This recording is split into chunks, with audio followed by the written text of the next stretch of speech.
ABP माझाच्या बातमीनंतर राजकीय नेत्यांच्या कार्यालयातील SIRची नोंदणी बंद करण्यात आलेली आहे. मग आता नोंदणी कशी सुरू आहे हे जाणून घेण्यासाठी एबीपी माझा रिॲलिटी चेक करत आहे. आत्ता मी पिंपळी गुरव येथल्या महानगरपालिकेच्या शाळेत आलेलो आहे आणि इथं आपण बघू शकतो की अनेक BLO आहेत आणि मतदारसुद्धा आहेत जे आपली SIR नोंदणी करून घेण्यासाठी या ठिकाणी पोहोचलेले आहेत. बाहेर पाऊस सुरू आहे आणि अशा पावसातसुद्धा इथं आलेले आहेत. काय तुम्हाला अडचणी येत आहेत SIRच्या नोंदणीसाठी? अडचणी काहीच येत नाही सर, करून घेतात बरोबर सर व्यवस्थित. काय प्रॉब्लेम नाही तसा.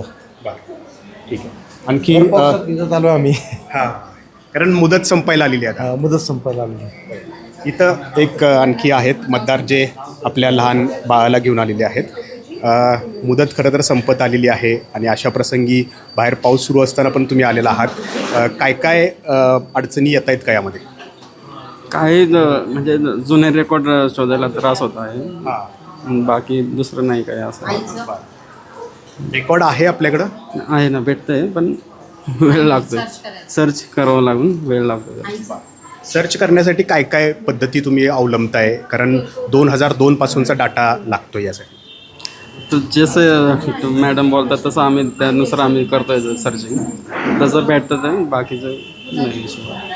आणखी इथं एक जण आहेत जे नोंदणी करण्यासाठी आलेले आहेत. कधीपासून तुम्ही नोंदणीसाठी इथं थांबलेला? मी आज सकाळपासून आलो इथं. ते 2002चं हे असतं, सर्च करून ते सापडत नाही, नाव सापडत नाही. हां, त्यासाठी आम्ही सर्च करत बसलो आहे आता. अजूनही सर्च करणं चालू आहे, काम चालू आहे. एक डोकेदुखी वाढलेली आहे. हां, ते सर्च होत नाही लवकर, म्हणजे सापडतच नाही नाव. आता कशा आधारे तुम्ही शोधताय ते? काय काय त्यासाठी पर्याय अवलंबताय? ॲप दिलेलं आहे ना, त्या ॲपच्या ह्याच्याप्रमाणे मी शोधत आहे. म्हणजे किती तास झाले तुम्ही?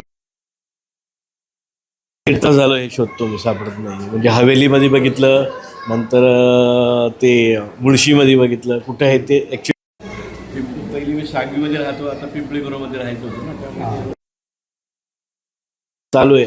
म्हणजे मतदार याद्यांचा जो घोळ त्यावेळेला झालेला आहे त्याचा परिणाम आत्ता भोगावा लागतो. बरोबर. मग अजूनही सापडलेलं नाही? हां, अजूनही सापडलेलं आहे. BLO कडून काय मदत होतीये तुम्हाला? कितपत मदत होतीये हे शोधण्यासाठी? नाही, ते मदत करतात ना आम्हाला, चालू आहे त्यांची मदत.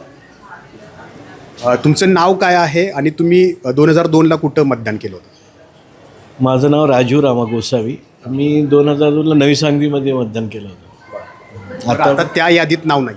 त्या यादीत ते शोधतो मी, सापडत नाही अजूनपर्यंत. ठीक. जसं गोसावी यांच्यावरती वेळ आलेली आहे तसे अनेक मतदार आहेत. इथं आणखी आहेत. तुम्ही नाव शोधताय, बरेच वेळ झाले. किती वेळ झाले नाव शोधताय? एक अर्धा तास झाला नाव शोधती. 2002ला वडिलांनी कुठं मतदान केलं पण ते सापडत नाही आहे, त्यामुळं खूप अडचण येत आहे. तुम्ही कुटुंबियांना कुणाला विचारलं कुठं आपण काय केलेलं होतं मतदान वगैरे? हो, वडिलांना विचारलं पण त्यांच्या लक्षात नाही. आता एवढं वयस्कर झाल्यामुळं लक्षात येत नाही लवकर. आणि तुम्ही कुठं होता 2002ला त्याचं काही आठवतंय तुम्हाला? नाही, एवढं तरी नाही आठवत मला. आता काही सापडलं गेली अर्धा तास जे तुम्ही शोधताय, तर काय काय कुठले पर्याय तुम्ही अवलंबताय शोधण्यासाठी? मॅडमने सांगितल्याप्रमाणे जे इलेक्शन ॲप आहे आपला, तर त्याच्यावर सर्च करून बघितलं पण नाव सर्च करून पण ते डिटेल्स येत नाही आहेत. त्यामुळं मॅडमला म्हणलं आत्ता फॉर्म भरून देते मी आणि डिटेल्स मी जसं सापडेल तसं तुम्हाला सेंड करते. मतदारांना ही यादी शोधणं जेवढं त्यांच्यासमोर आव्हान आहे त्याच्यापेक्षा अधिकचं आव्हान या BLOंसमोर आहे, कारण प्रत्येक मतदार त्यांच्यासमोर येतोय. मॅडम, काय काय अडचणी नेमकी आपल्याला या अनुषंगाने येत आहेत?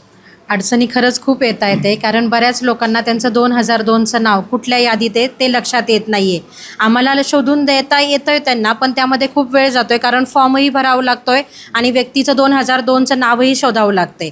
आणि बऱ्याच लोकांची नावं सिमिलर आहेत. आपण समजा एखाद्या व्यक्तीचं नाव शोधायला गेलो की 2002मध्ये त्या व्यक्तीचं नाव शंकर घोडे होते, तर त्याच्या खाली जवळजवळ 101 शंकर घोडे येतात. तर त्यातलं त्या व्यक्तीलाच आठवत नाही की त्याने 2002ला नक्की कुठे मतदान केलं होतं. तर तो एक पर्याय मिळाला असताना की त्या व्यक्तींची नावं किंवा लिस्ट 2002ची आम्हाला पण मिळाली असती ना, तर आम्हाला फॉर्म भरणं सोपं झालं असतं. निवडणूक आयोगाकडून ती यादी भेटत नाहीये? नाही, ती यादी तशी आलेली नाही आहे. त्यांनी लोकांना संपर्क करून विचारायला लावलेलं आहे आणि लोक बराच वेळ रांगेत थांबतात, शेवटी कंटाळूनही घरी जातात. तशी शाळेने सोय केलेली आहे, बसण्याची व्यवस्था केलेली आहे, आपणही त्यांना सहकार्य करतोय. पण बऱ्याच लोकांकडे वेळही नसतो, त्यामुळे लोक थांबण्यासाठी हे करत नाही आहेत. आणखी काही BLO इथं आहेत. सर, एक अट अशी आहे की एकदा तरी घरी जावं, परंतु घरी गेल्यानंतर मतदार आपल्याला भेटतायत का? तोच मतदार त्या ठिकाणी आहे का? काय अडचणी येतात त्यावेळेला? या ठिकाणी 2002 पासून ते 2026पर्यंत खूप मतदारांचे स्थलांतर झालेले आहे. स्थलांतर हाच एक खूप मोठा प्रश्न आहे आणि त्यामुळे त्या ठिकाणी मतदार भेटत नाही आणि काही मतदार भेटतात, परंतु त्या ठिकाणी 2002मध्ये त्यांचं नाव शोधण्यास खूप अडचणी निर्माण होतात. एकाच नावाचे सिमिलर लोक खूप आहेत. माझी आपल्या माध्यमातून अशी एक विनंती आहे की भारतीय जनगणना 2026 आणि भारतीय जनगणना 2027 जनगणनेचं काम अतिशय सोपं होतं की त्या ठिकाणी प्रत्येक जनगणना करणारे जे कर्मचारी होते त्यांना एरिया हा फिक्स करून दिला होता, त्यांच्या चतुर्भुजा ह्या फिक्स करून दिल्या होत्या. माझी अशी एक विनंती आपल्या माध्यमातून की 2027मध्ये जी जनगणना होणार आहे त्या जनगणनेमध्ये प्रत्येक जनगणना अधिकारी प्रत्येकाच्या घरी जाणार आहे. त्यावेळेस त्या ठिकाणी त्या कुटुंबामधील सर्व सदस्यांशी त्याचा संपर्क होणार आहे आणि त्यावेळेस जर आपण हा इपिक नंबर हा कॉलम जर आपण एक्स्ट्रा केला तर सर्व मतदार आपल्याला एकाच विभागात एकाच वार्डामध्ये मिळतील आणि सर्वांशी संपर्क करणं सोपं होईल. म्हणजे बऱ्याच त्रुटी यामध्ये आहेत. त्रुटी आहेत सर, परंतु जर भारतीय जनगणनेमध्ये जर आपण भारतीय जनगणनेमध्ये हे काम जर आपण SIRचं केलं असतं तर प्रत्येकाशी संपर्क झाला असता आणि प्रत्येकापर्यंत आपण पोहोचलो असतो. असा कोणताही मतदार या ठिकाणी मतदाराचं नाव रद्द झालं नसतं आणि जे कर्मचारी आहेत त्यांना काम करणं सोपं झालं असतं आणि जी भारतीय जनता आहे त्यांना पण आपले नाव नोंदवणं सोपं झालं असतं.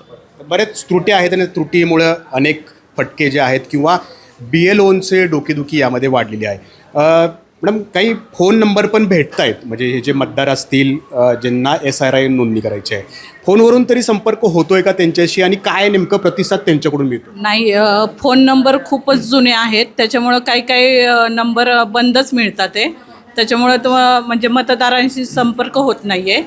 त्याच्यामुळं खूप अडचणी येतात ते, म्हणजे त्या मतदारांपर्यंत आम्ही पोचू शकत नाही आणि जे पत्ते दिलेत मतदार यादीवर तर त्या पत्त्यावर गेलं तर त्या मतदारांचं स्थलांतर आहे, त्याच्यामुळं ते मतदार सापडत नाही आहेत. काय अशा वेळेला तुम्ही त्यांना शोधणं, कारण शोधायचं तर आहेच असं निवडणूक आयोगानं सांगितलेलं आहे.